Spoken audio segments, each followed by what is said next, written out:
Welcome to the Jungian Anthology Podcast, analytical psychology seminars from the C.G. Jung Institute of Chicago.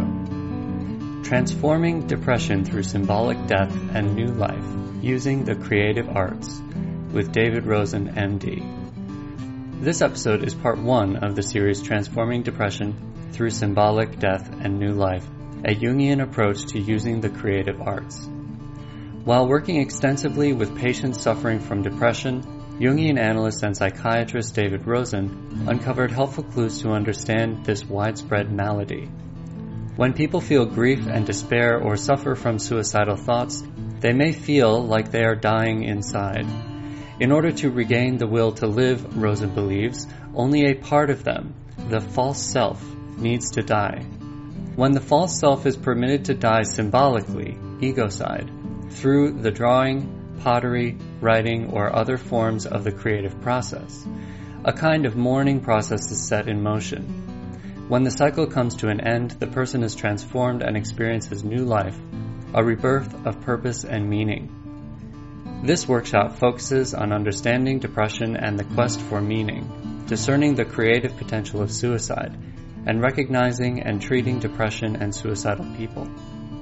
Crisis points such as adolescence, midlife, divorce, and loss of a loved one are discussed.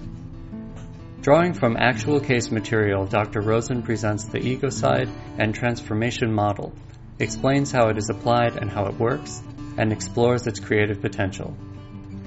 David Rosen, MD, is a Jungian analyst and psychiatrist in College Station, Texas. He is a Macmillan Professor of Analytical Psychology, Professor of Psychiatry and Behavioral Science, and Professor of Humanities in Medicine at Texas A&M University. He is the author of 4 books, including Transforming Depression, a Jungian approach to using the creative arts. To listen to the rest of the series, visit our website, jungchicago.org.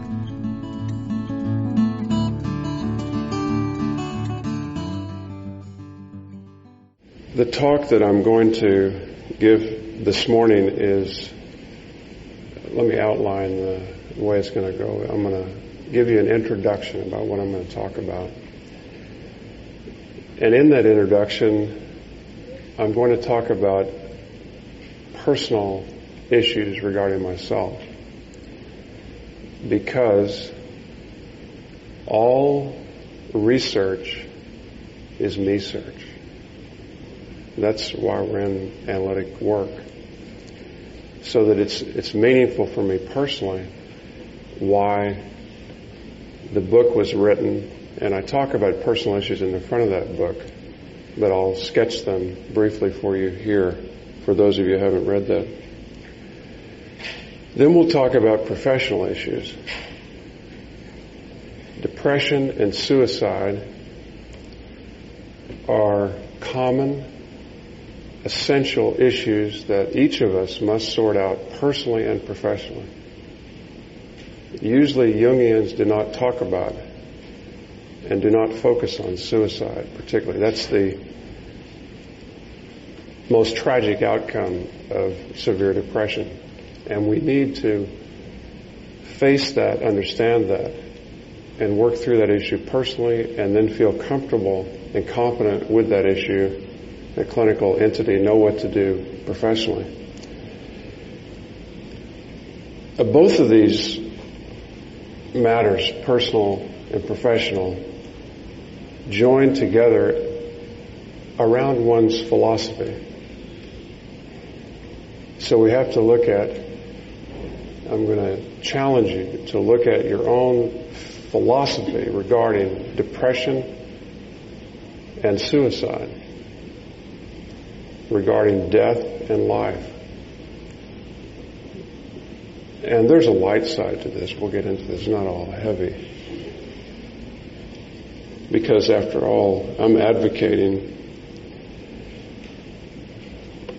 symbolic death and new life. I'm advocating egocide, not suicide, as a meaningful alternative to actual physical death. I'm talking about psychic death of a part of the ego that is pushing or pulling you toward the abyss of suicide. That part has to die, not the whole being, which is the real tragedy of suicide.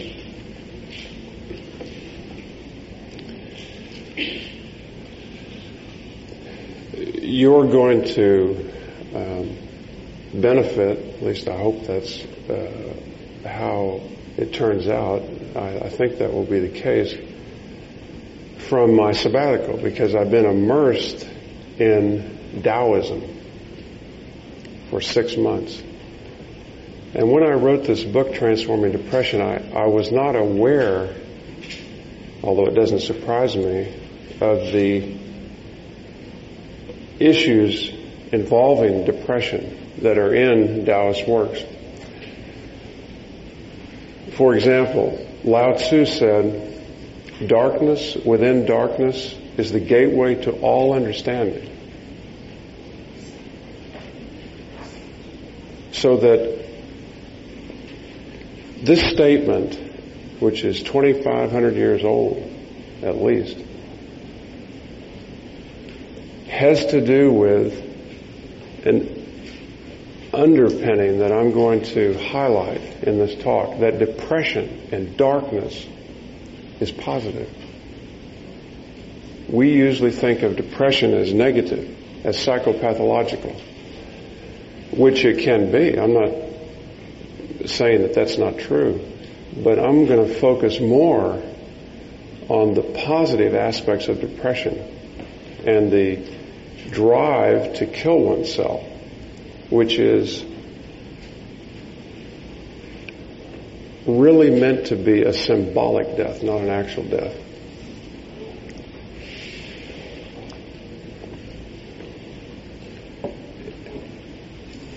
The author of The Secret of the Golden Flower, Lu Tzu,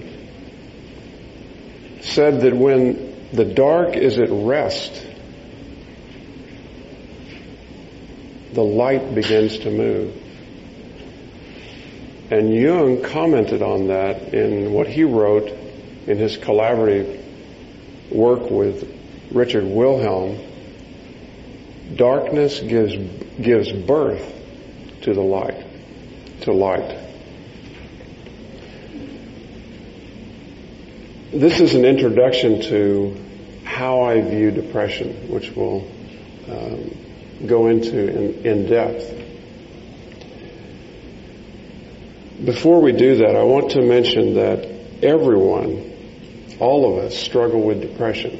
It is common. It is an everyday thing. It's like every day night comes. After the sun, it's dark. So every day we're going to be depressed, and that's all right. We don't have to fight it. We have to accept it as natural, as archetypal. And the end point of that is to think about suicide, to end one's life voluntarily. And almost everyone, if they're honest, thinks about this. But we have to beware that the ego, the trickster element of the ego, the negative aspect of our identity in collusion with the shadows, trying to pull us into the abyss of suicide. And the capital S self, or the spiritual aspect of ourselves, our totality, does not want to die physically. All it wants to do is to kill this negative part of the ego and transform that depression, that negativity, into something positive through creativity. My own experience, which I didn't understand at the time, involved a breakup of a marriage. And when I was waiting for my ex-wife in a tavern or bar, and she was an actress, and she came, it was during the summer in summer stock, and she came out of the theater into the bar with the lead actor. But the play didn't stop. they were in love in the play, but it just happened, just came right into the reality of the moment. And it was like a knife into me. So my reaction was not to strike out at him or her, but was to turn on myself, which is what suicide is. That's the only time in my life where I actually became suicidal. And I had a plan to kill myself, or go off I was driving real fast on this small island on these roads, or go off a bridge or something, hit an embankment or something. And then something very strange happened. It's the only time it's ever happened to me. I drove the car into a field. It was at night. There was a full moon, or almost full moon. It was light out in the night. And I started running through this jungle-like terrain. It was on Hilton Head Island before it was really developed very much. And I left my body. So it was an out-of-body experience. Saw myself running. And then I heard this voice that said, "Leave."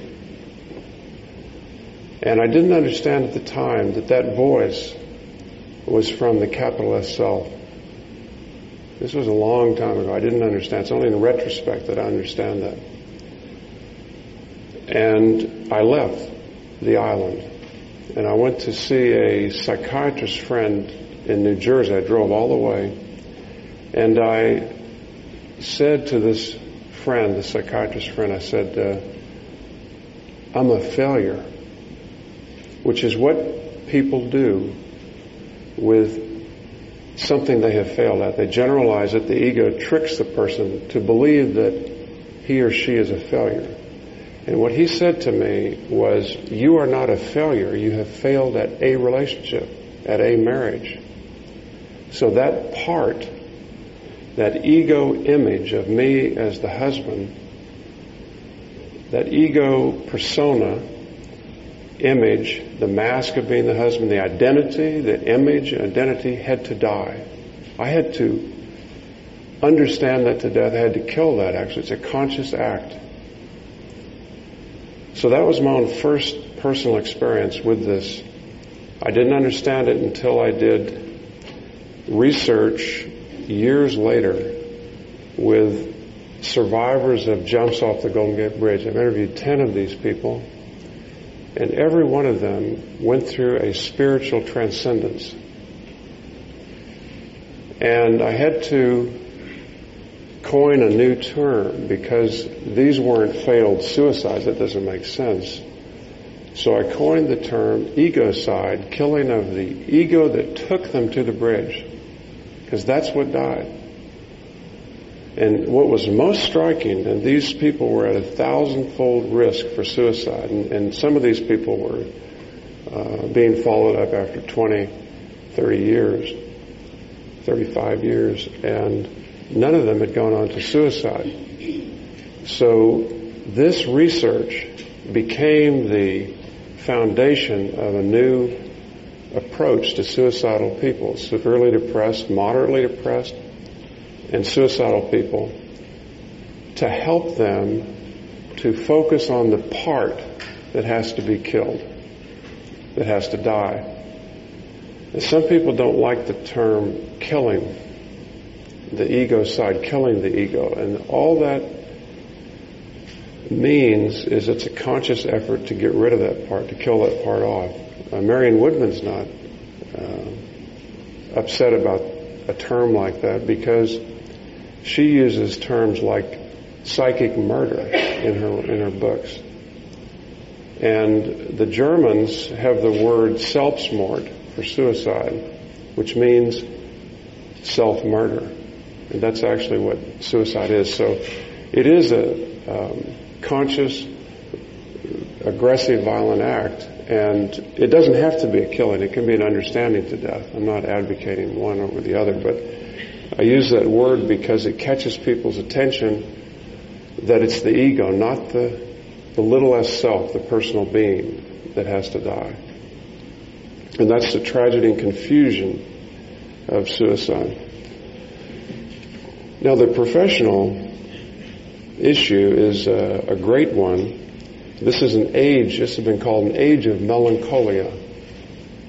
You look at just Prozac, for example, and people taking that and thinking that's transforming them. It's not that easy. As I'm sure all of you know, it can help.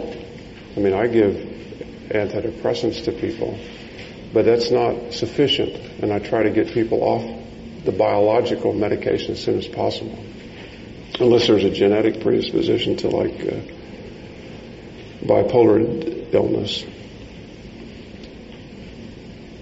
Now, at any one point in time, the symptoms of depression manifest in 13 to 20% of the population. And we'll go through the actual symptoms, but I want you just to reflect on this. This is 30 to 50 million people in the United States. If you take clinical depression, it's at any one point in time, it's 6% of the population that suffer from this. That's 15 million people. If you take a year period, it goes up to 10% or 25 million, and over a lifetime, it approaches 20% or 40 to 45 million.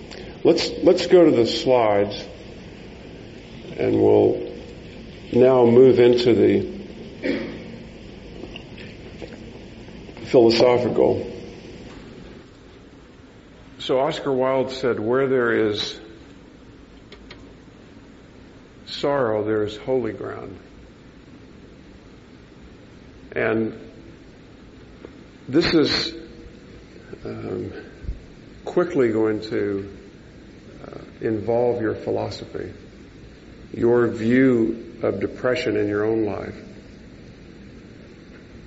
So out of the sadness, out of the depression, there is a spiritual aspect that often is ignored, not in Jungian psychology, but in approach to depression, it's often ignored. And this issue of depression and suicide on a personal level goes over to a national level. For example, there are nations that when you think of the ego as the persona and the mask of the nation or identity of the nation, that is self-destructive. You can think of, for example, Germany in World War II. This country, because of Hitler, I mean, he ended up killing himself, was on the road to suicide. And it's interesting in Verena Cass's book, Joy, Inspiration, and Hope, the only place that she found significant work on the psychology of hope was in Germany. Why? Because they hit the bottom.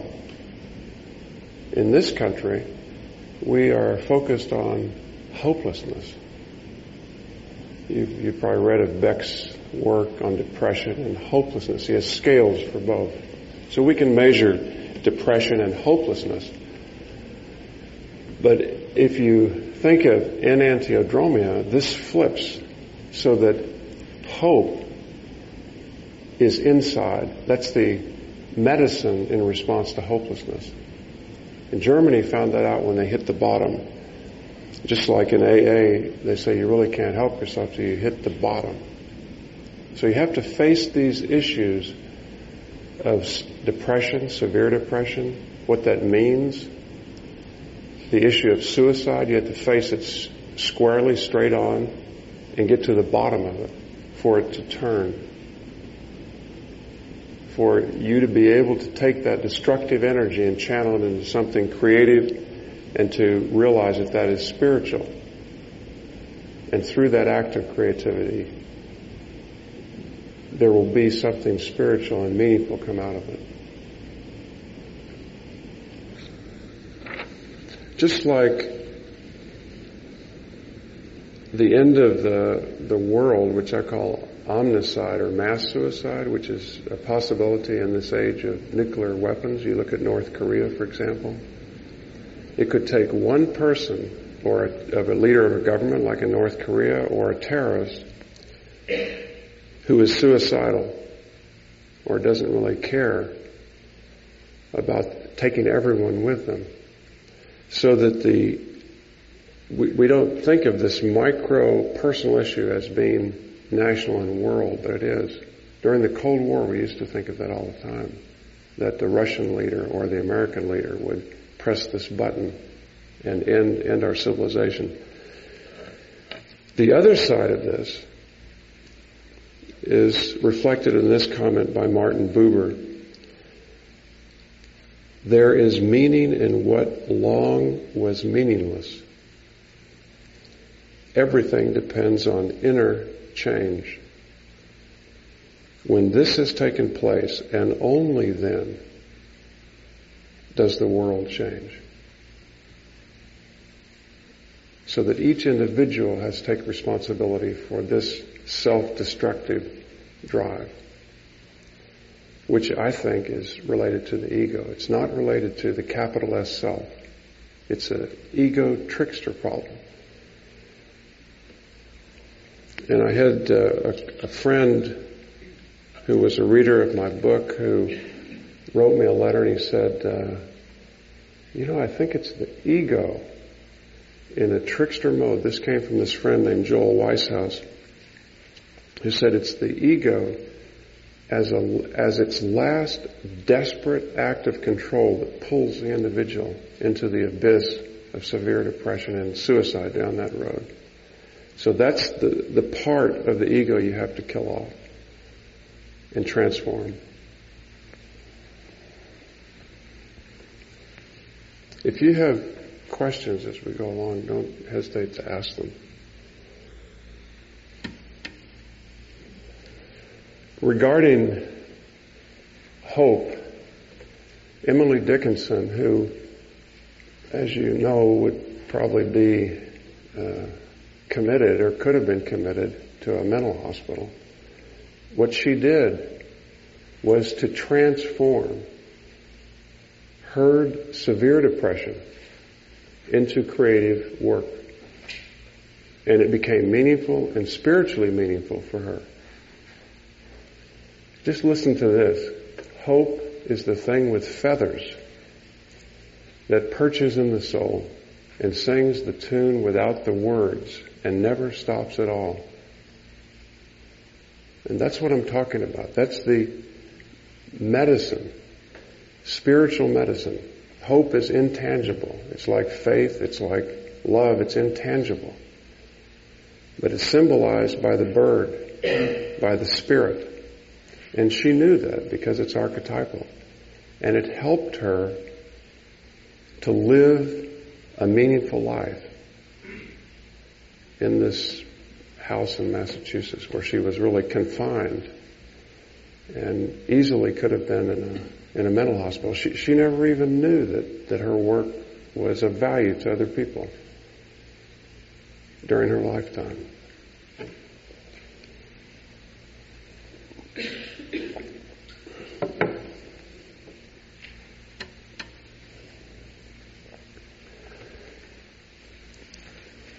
This is a basic concept for depression.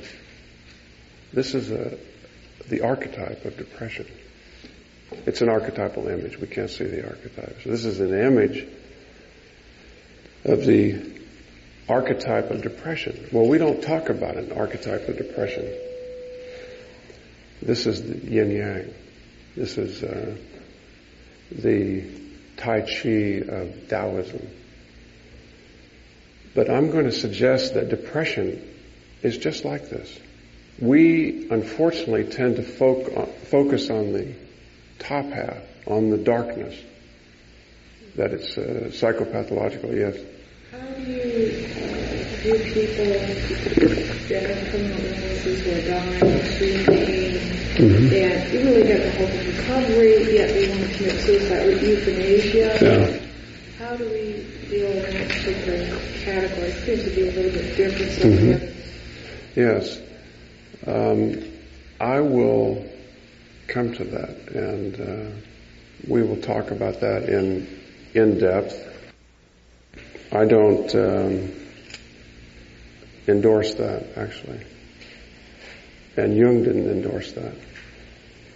He didn't write an essay on suicide, but in his letters, there are 4 letters, and I'll read to you from those, where his position is really clear. And people wrote to him with illnesses and said, will you endorse my ending my life? And so I'll read you what Jung said, and actually my view is very similar. Now there are always exceptions to any position, so that I could understand that there could be a situation where that might be a possible outcome. But as a general thing, I don't support that. But you could probably come up with an exception, or in a discussion we could come up with an exception that would be understandable and acceptable. So, depression, if we think of it as natural, like day and night, that if you endure the darkness, light will come. Part of the difficulty with depression is that people are tricked into thinking that it's not going to end. And in an impulsive moment, that negative ego, it says you're rotten, you're no good, blah, blah, blah.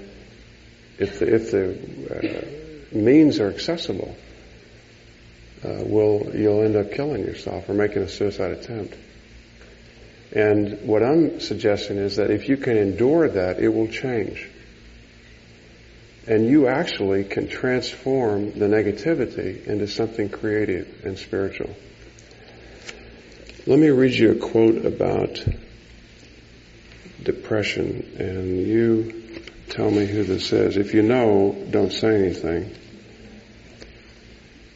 If what I feel were equally distributed to the whole human family, there would not be one cheerful face on earth.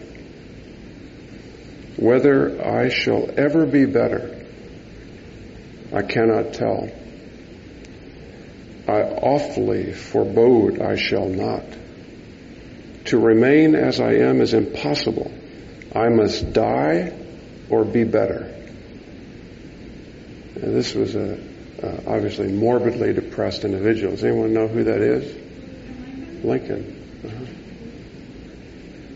Abraham Lincoln. His law partner, Stuart, took all means away from him that he could use to kill himself.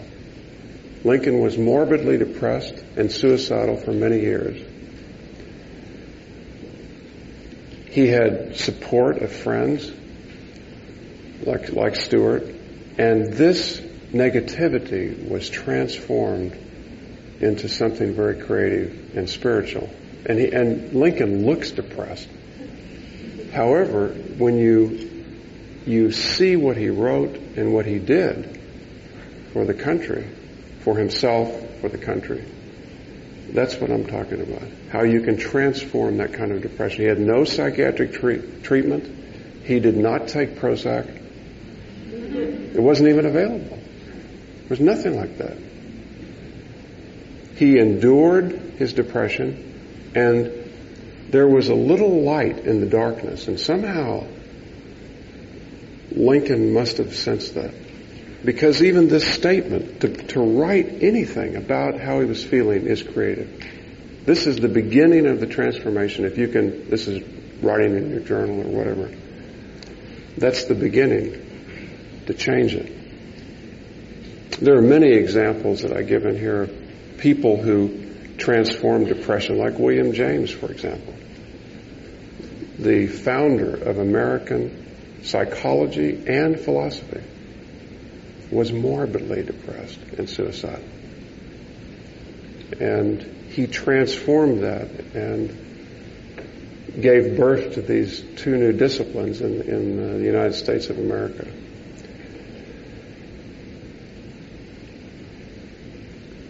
Now let me share with you a model of depression that I call a cave model. Let's go back in ancient times, during the time of cave people. So this group of cave people sees a dangerous event coming in nature, a storm or a predator, and they go into a cave, which is dark. And they're going to go into this cave, they're going to retreat, withdraw, go into darkness for protection. And that's what people do in depression. Depression is evolutionary in the sense that it's adaptive. We have an innate sense to remove ourselves from danger and go into darkness, to retreat. If you think of Anthony Storr's book, Solitude, Return to the Self, he talks a lot about retreat, withdrawal. And in this dark cave, which if you think about it, it's a sanctuary. And what did the cave people do in this dark cave? What would they do? Sleep. Yeah, sleep, okay. Incubation. They would rest. And they might have a healing dream, which we've used. I mean, it's part of Meyer's work, incubation and psychotherapy, or Aesculapius's use of dreams in a healing sense, rest and retreat at Epidaurus. Draw on the walls. That's art. What would they do when they go in there, though?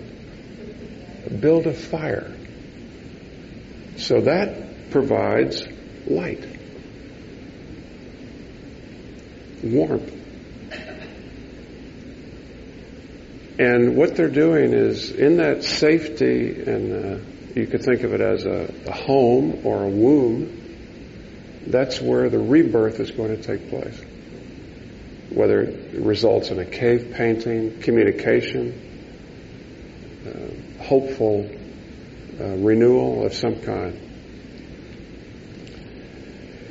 This is the basis of the value of hospitalization in severe depression.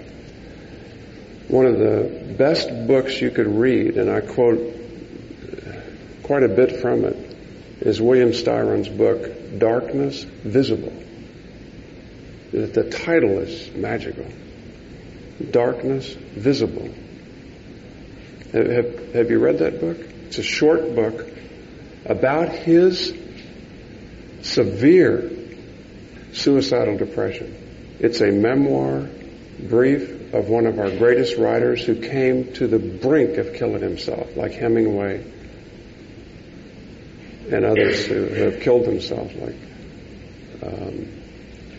Primo Levi, etc. And he was, he couldn't sleep. What he did when he was 60 years old, he decided, you know who William Styron is, Sophie's Choice, etc. One of our greatest writers. At his 60th birthday, he said, I'll stop drinking. He's going to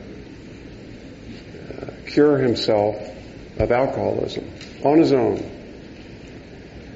So he stops drinking and he becomes morbidly depressed because he was medicating himself with alcohol for years to cover up this depression, which started when his mother died when he was 13.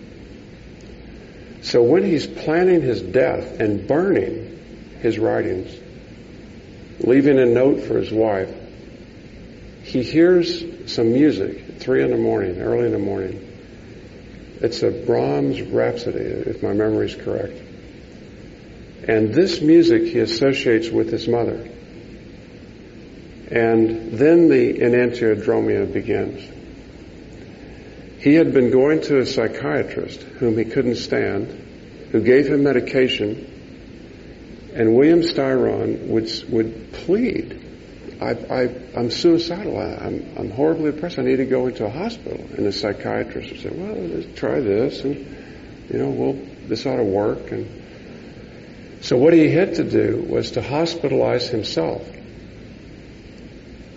That early morning, he got himself into a hospital and fired essentially the psychiatrist and helped himself. But he viewed the hospital, psychiatric hospital, he describes it as a sanctuary.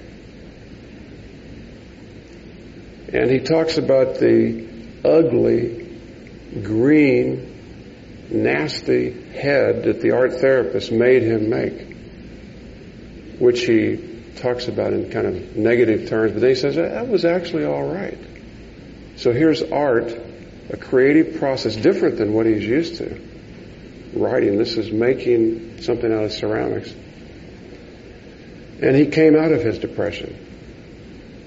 And you know when you read this book, Darkness Visible, that's behind him. He is not going to kill himself.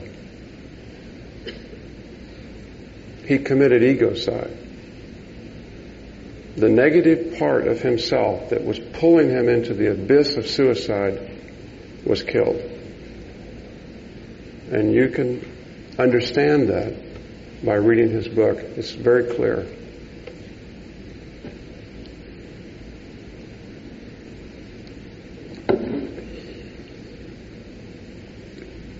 So again, the hospital, sanctuary, womb of rebirth.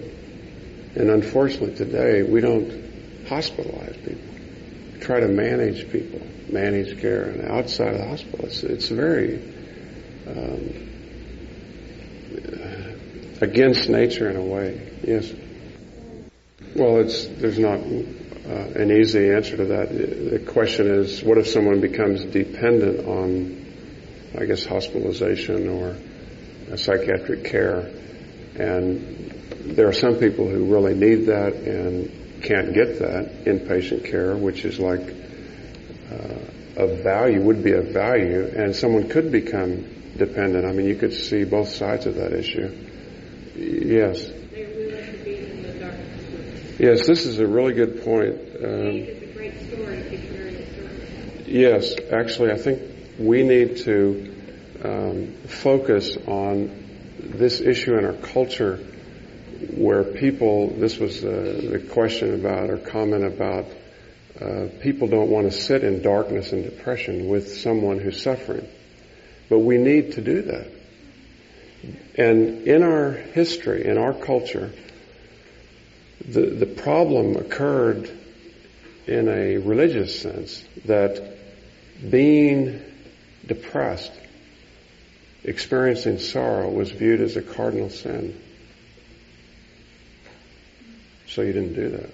That was not good. And so you, in the Protestant ethic or the Christian ethic, to work, get busy, rather than to immerse yourself in the darkness and to be surrounded by people who would say that's natural. So it's a very good comment. Yes. It's my experience that depression, my personal experience and my experience of other people's depression, is just latent, sharp, through with meaning. Today, as regards to the hospital and what appears to be the ascendancy of biological psychiatry, I think the hospital has more of a potential to be anti-therapeutic because they're training a whole generation of people that what they have is disordered neurochemistry. Yes. Take this pill, this will work, take that. Yes. And they don't, and they buy that because, it seems reasonable. But they don't change a darn thing in their lives. Yes. Go on eventually to stumble into a more severe crisis. Yes. It's another good point about how your comments about how biological psychiatry and reductionism claims to have the answer for treating depression, and it's only, as you'll see as we go on in our quest for understanding depression and discerning that it's only one factor out of 4 that I think are important, which we'll get into. So you're right, and we need hospitals that provide a holistic environment where all the factors can be addressed, the biological, but equally the psychological, the social, cultural, and the most important, I think, is existential or spiritual, which our hospitals don't address. I had a patient once say to me, in a hospital that was founded by a religion, And I asked the patient, I said, well, what's your religion? And she said, this is in a psychiatric consultation, and I always ask that. She said, are you supposed to, no one's asked me about it. Are you supposed to talk about that in here? I mean, no one. It's like it didn't belong in the hospital. Yes? One of the old words in the hospital is hotel food.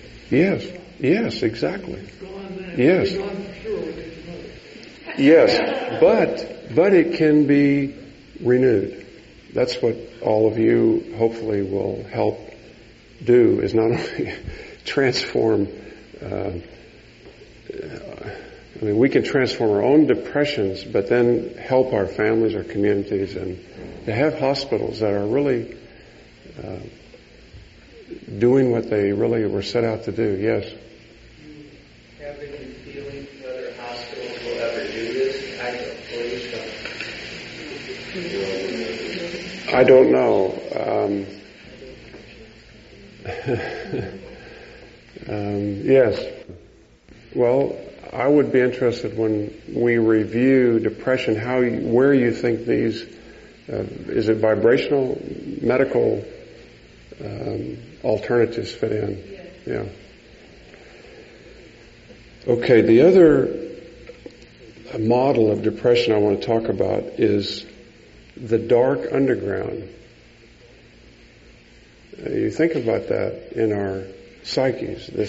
We have at night we're going into the darkness. It's at night. We're sleeping, and we're accepting the fact that we have seeds from some other place, dreams, creative ideas, images, that come out of the darkness. So again, it's the light in the darkness of our unconscious that are going to give us seeds, images which can grow and flower and be healing. So that it may be some of what you were talking about fits in here. It's a germination process. It's a creative growth process. Out of the darkness, if you think of the germination of the seed in the underground and growth coming out of that, the nurturance of the darkness. The other model is to view depression as a fall and winter emotion. And of course, in the new DSM-4, I'm sure you've all seen this already,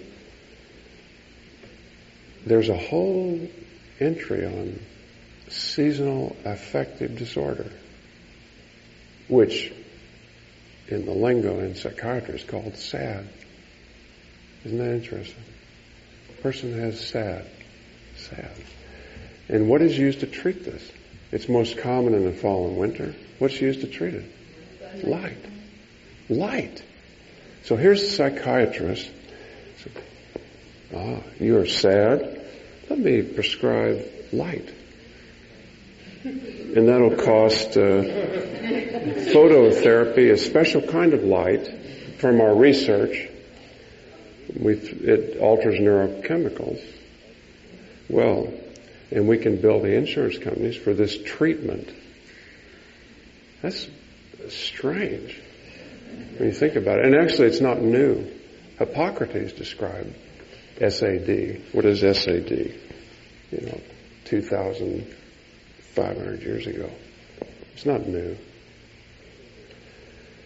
So that this winter emotion, if we just endure, because in the winter there is light. There's less light, but there's light. And look what's going to happen. If you just endure, spring will come in the summer. You could actually get by without the light therapy, because there is light in darkness, remember? When the dark is at rest, the light begins to move. And this is the inner light that will actually help heal you, which I'll show you pictures of, which on this book, on the cover of this book, here's light from a suicidal graduate student who painted this, and it's a luminous this light out of the darkness. It's an Ouroboros. It's a maternal Ouroboros, because in the center is an embryo. And she called this, I have patients title their paintings like their dreams, and I treat them in the same way. She called this giving birth to myself. So that's her new true self. The old false self had to die.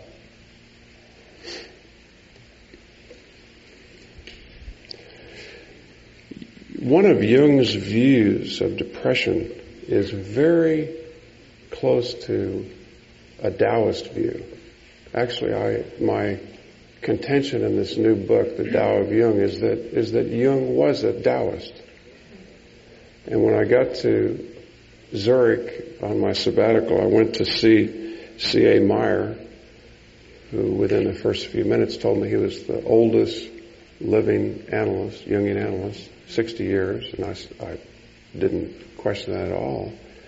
But then I asked him, you knew Jung extremely well. Was he a Taoist? And without hesitation, he said yes. People do not understand that Jung's psychology is Taoist. So I felt, okay, I'm not on the wrong track. I'm on the right path here. And then I asked Marie-Louise von Franz the same question, and she also had the same response. That his psychology is Taoist. Why? Because it unifies the opposites. Taoism is a unification of the opposites. A whole out of the parts. If this Tai Chi, which is split, originates from a circle called the Wu Chi. And isn't it interesting that the circle is the symbol of the capital S self? So my supposition is that the Tao and the self, capital S self, are the same.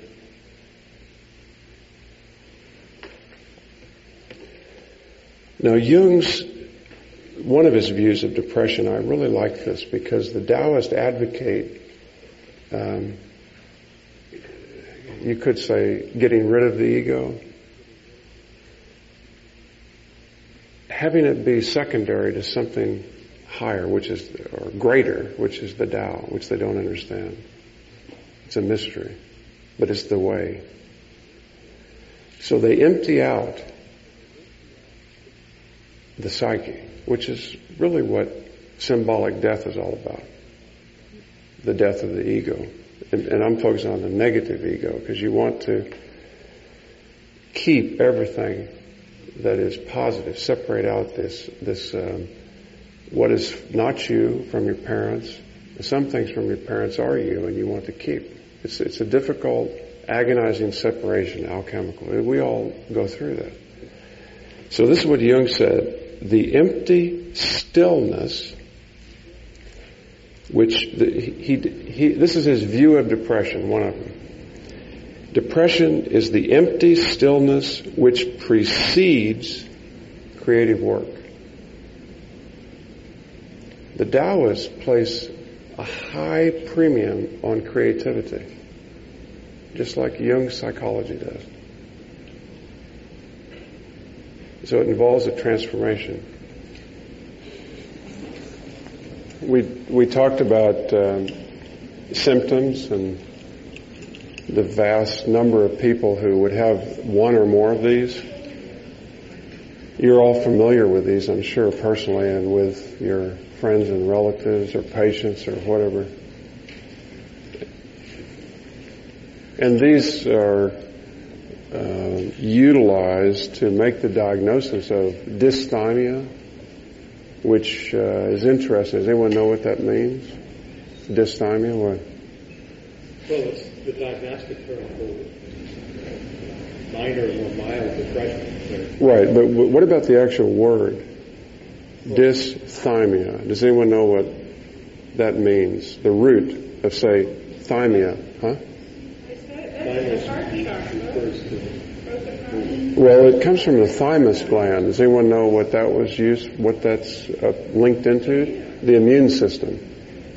So that it's interesting that There's a lot of research that supports the view that if you're depressed, your immune system is lowered and you're more prone to illnesses. It's also a high heart rate. Okay. So, helplessness is when the rug is pulled out from under you. Like when my ex-wife and her male actor friend came into the bar. That was...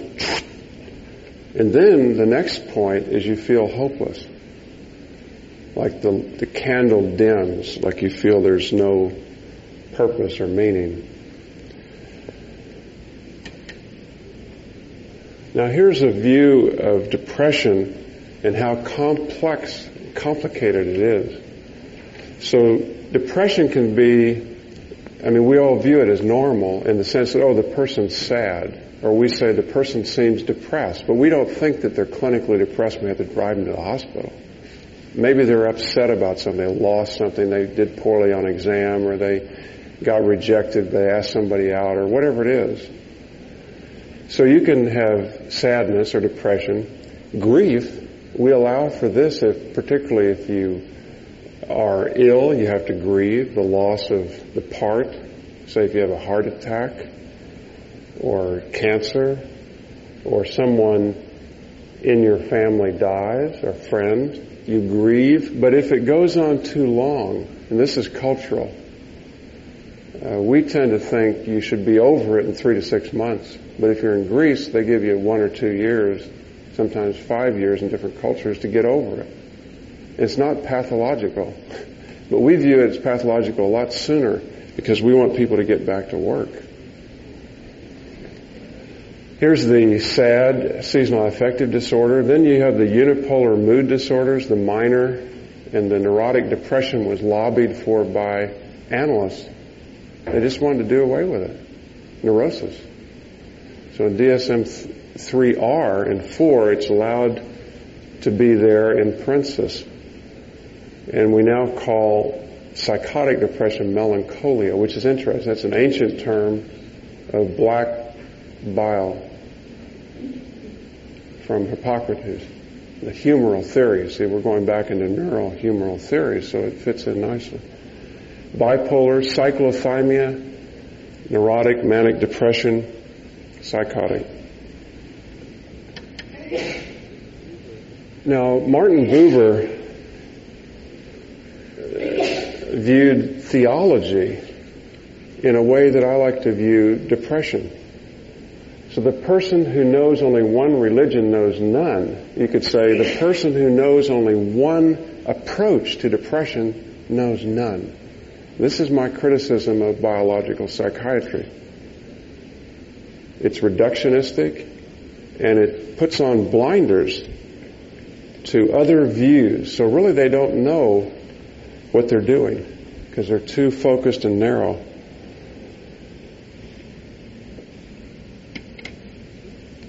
Now, this is how I understand depression. It's a general systems approach, which is common in science, natural science, biology, in a true sense, the study of life. A systems model means that these 4 factors are interrelated. It's a closed system, and they all have an impact on each other. For example, if a person in the social factor loses their job, loses their home, so they are jobless and homeless, that's social, we could predict that this would quickly spread in this closed general system to depression. Because it would be depressing to lose your job, lose your home, and you could develop a biological depression. So then the person goes to the community mental health center and they give them an antidepressant, which would increase the depleted central brain amines, but doesn't solve the problem. They don't get a new house or a new job. So it's a true response. I mean, it's a good treatment, but it's not sufficient. And the person could go the other way, and they could say, I've lost my job, I've lost my home, jobless, homeless. Life is not very good. What is the point of all this? I have no home, I have no job, so that might have an impact on their meaning and whether they feel there's a God or there's a spiritual answer or purpose. And both of these can go to the psychological, or you can go directly to psychological.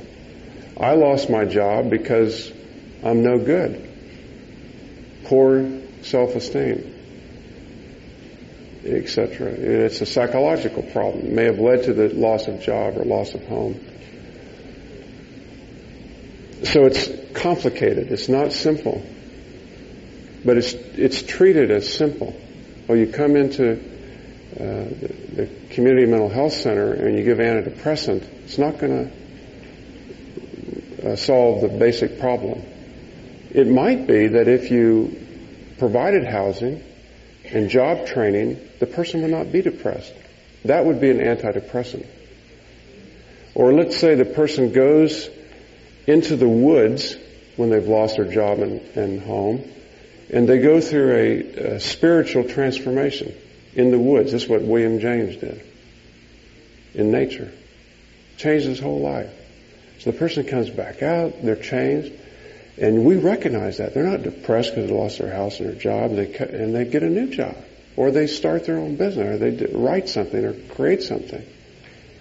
They feel of value. That's an antidepressant. But you don't go to a psychiatrist and get it. And in Auschwitz, for example, Viktor Frankl, as a psychiatrist in this concentration camp, counseled people not to kill themselves. Counseled the inmates. He did not have Prozac at his disposal. It was not in the concentration camp yard where he didn't have it to give people. All he had was hope, and he said, human life under any circumstances never ceases to have meaning. And to say that and practice that in that environment is impressive, I think, to underscore, when we think we have problems. If you look at biological factors, and there's another one that's been pointed out that's not listed here, which is physical exercise, because you can change your chemicals through exercise, through nutrition, and that will change your biochemistry. You can take antidepressants and change your central brain amines, but that's taking something from the outside. I'm not opposed to that. I prescribe those. But I view it as a jump start, not an answer or solution. Unless the patient has a severe, it's a small percentage of the bipolar illness. Endocrinological, any endocrine gland at either extreme results in depression. You take any endocrine system, thyroid, for example, Graves' disease, you'll be depressed.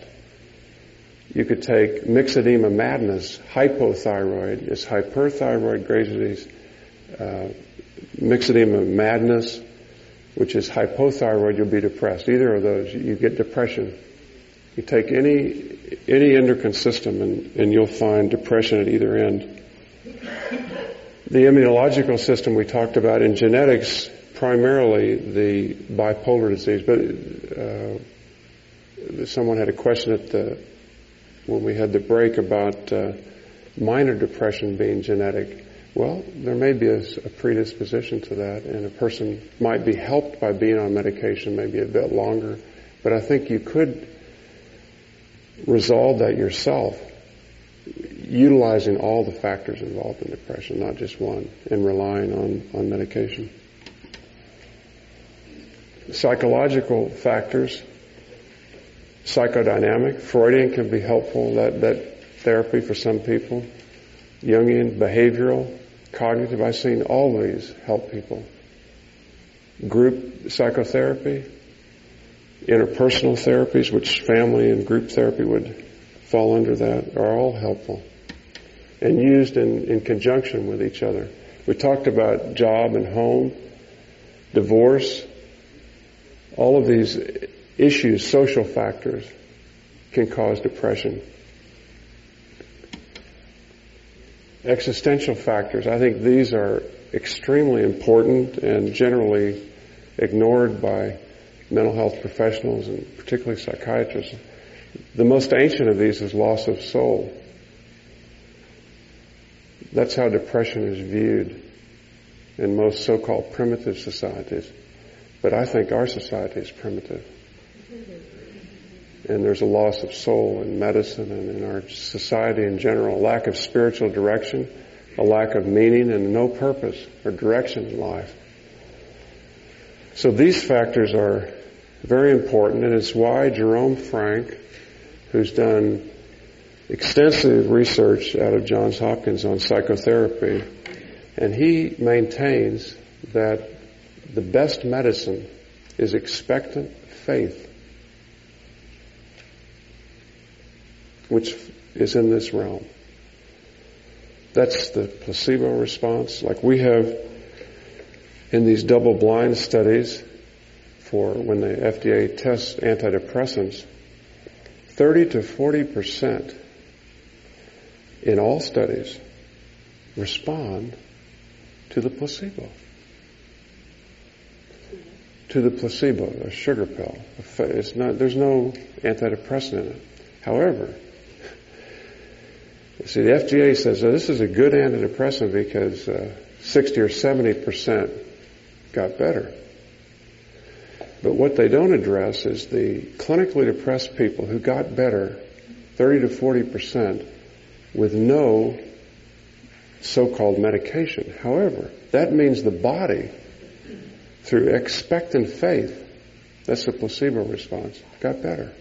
Now, if we could just focus on the 30 to 40%, the placebo response, we might not need the medication. If we could unlock that secret.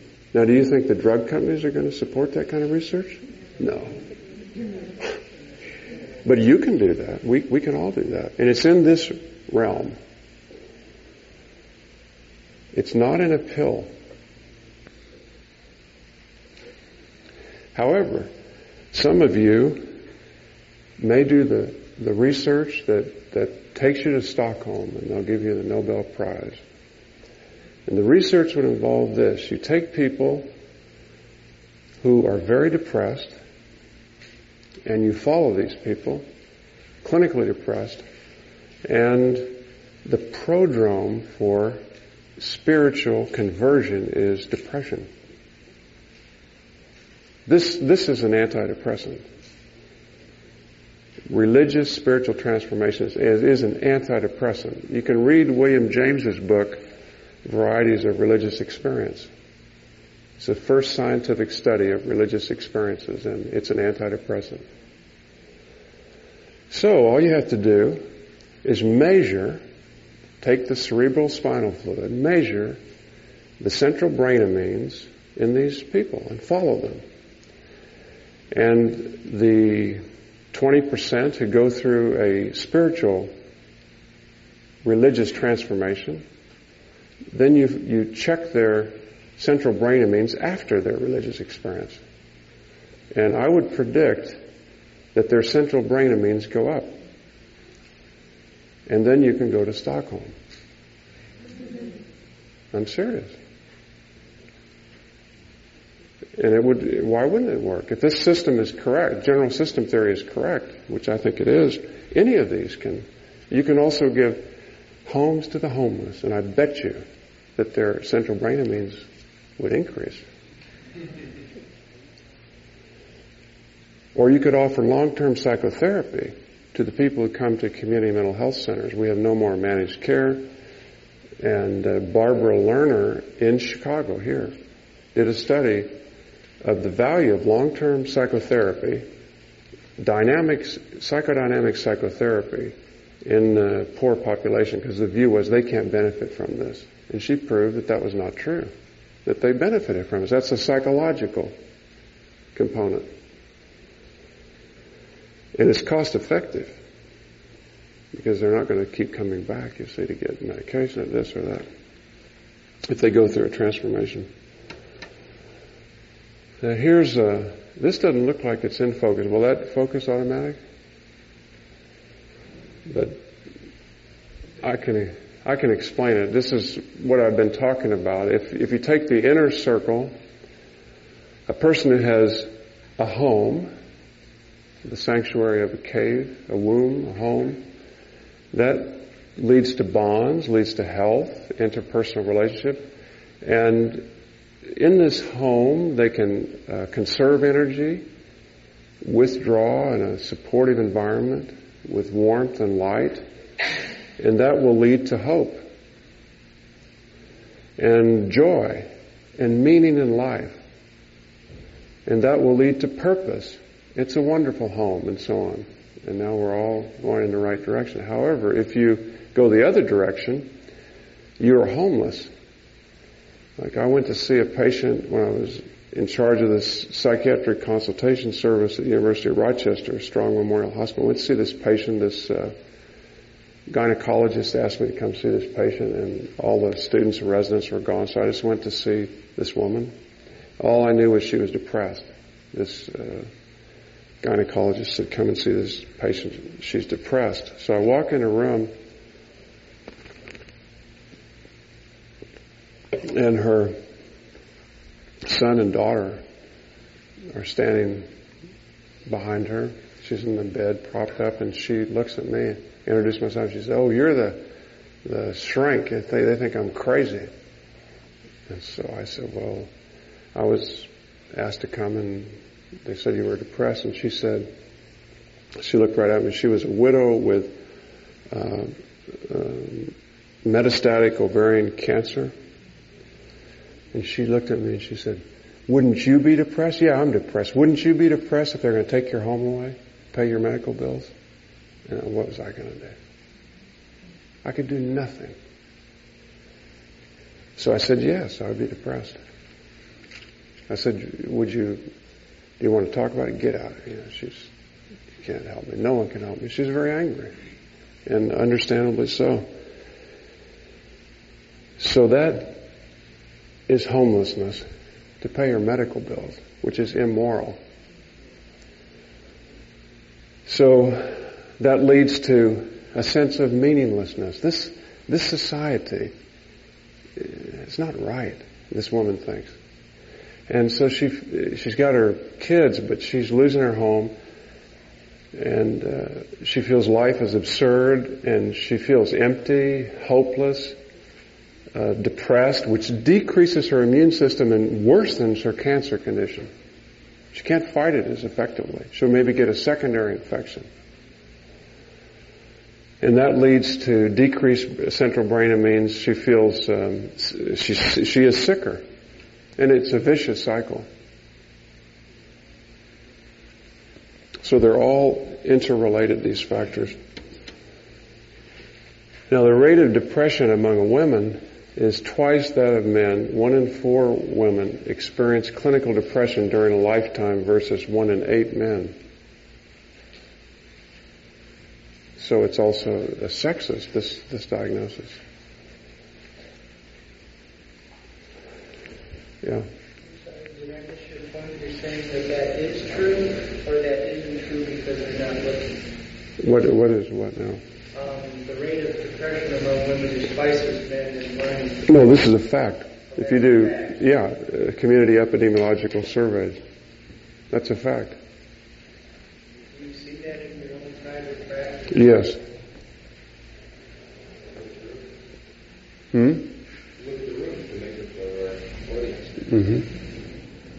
Well, that may or may not relate, but it's possible, yes.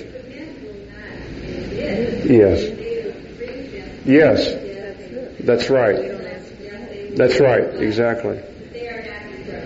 Yes, that's right. So underneath, like William Styron, this is a good point, underneath the alcoholism, which men have higher rates of. Is this depression? So it might even out at that point. If you look underneath, you say you all go off alcohol. Yeah. I see a lot of working men that are being put on Prozac. Yes. It's probably never being registered as a depression. Yes, you're right. They go So. to an internist or a family. Yes. That's right. The job's horrible, and the job is horrible. Yeah. And here you are. Yeah. Of course, that's not a solution. That what might happen is something address the problem with the job rather than to give Prozac.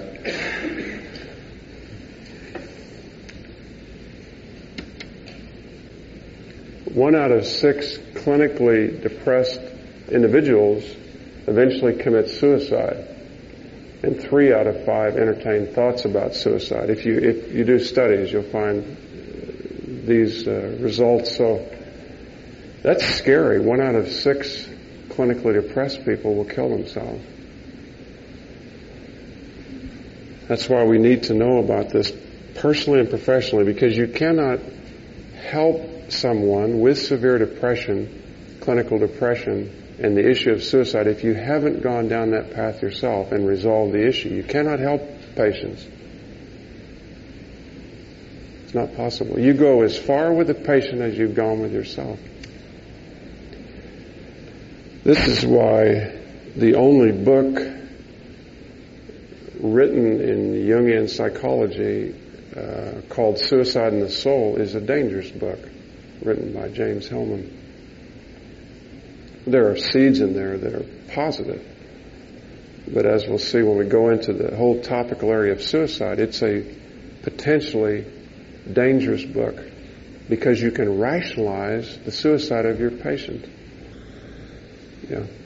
So is there a correlation here between, the overall, the raise of depression, and also women may tend to overeat more than males, or, they may drink more, women may eat more? Yeah, I don't know the answer to that. I don't know if that specifically has been addressed, but it's a good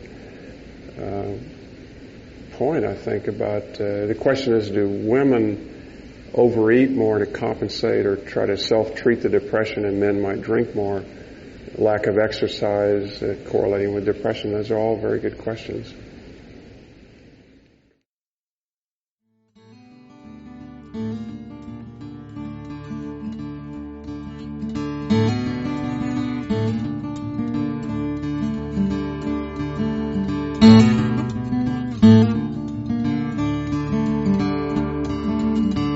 This podcast is distributed under a Creative Commons Attribution, Non-Commercial, No Derivatives license. Share it all you like as long as you maintain the attribution to the speaker, but please do not change it or sell it. If you like this episode, tell your friends about us or leave us a review on iTunes.